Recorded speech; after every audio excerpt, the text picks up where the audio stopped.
Now जो third system हमें study करना है वो हमारा है static and dynamic system. Basically static and dynamic LTI system हमारे होते क्या है? देखिए, सबसे पहले हमें एक और चीज पता होनी चाहिए।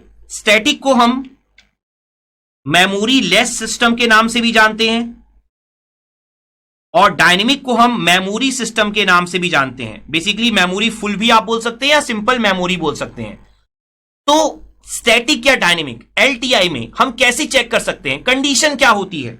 सो देखिए, आप यहां पर सबसे पहले अगर मैं यहां पर कंटिन्यूअस के लिए आपको एग्जांपल दूं तो अगर इनपुट आपका xt है, आउटपुट अगर आपका yt है और सिस्टम ht से रिप्रेजेंटेड है, तो अगर आपका जो yt है, जो आउटपुट है, वो अगर a ऑफ xt के इक्वल आ जाता है या बेसिकली a अगर 1 भी है तो xt के इक्वल आ जाता है, मेनली आउटपुट आपका इनपुट के टर्म में आना चाहिए।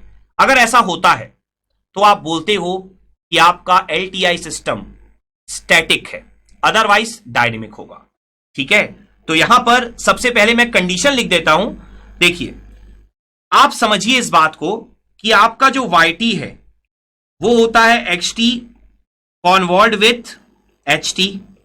ठीक है, तो yt जो है वो xt के इक्वल कब आएगा? देखिए, हमने कॉन्वोल्यूशन में स्टडी किया हुआ है, प्रीवियस लेक्चर्स में हमने स्टडी किया है कि अगर आप किसी भी सिग्नल को कॉन्वॉल्व करते हो डेल्टा के साथ, इंपल्स के साथ, हमने ये प्रॉपर्टी बहुत डीप में जाकर स्टडी की है कि इंपल्स के साथ कॉन्वोल्यूशन करने से आपका वो ही सिग्नल सेम आंसर आ जाता है। तो यहां पर अगर हम xt को कॉन्वॉल्व करें a डेल्टा t के साथ, तो a तो कोई कांस्टेंट है तो a तो आउटसाइड हो जाएगा, तो xt convolve with delta t, आपका आंसर क्या हो जाएगा? xt। तो यहां पर आपका आंसर क्या होगा? yt is equal to axt। So basically यहां पर जो कंडीशन निकल कर आ रही है आपकी, वो क्या निकल कर आ रही है? कंडीशन आपकी निकल कर आ रही है कि ht जो है वो इक्वल होना चाहिए a डेल्टा t के। सो अगर ht आपका a डेल्टा t के इक्वल हो जाता है तो उस केस में आप बोलते हैं कि सिस्टम आपका क्या है? स्टैटिक है।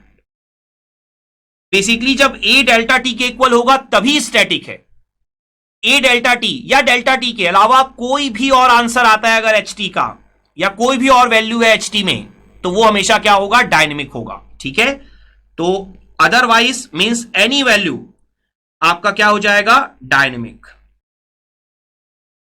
ठीक है, तो यहां पर ये आपको क्लियर होना चाहिए स्टैटिक एंड डायनेमिक की कंडीशन।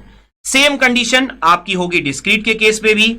डिस्क्रीट में hn is equal to a delta n, इस केस में होगा आपका स्टैटिक और अदरवाइज डायनेमिक।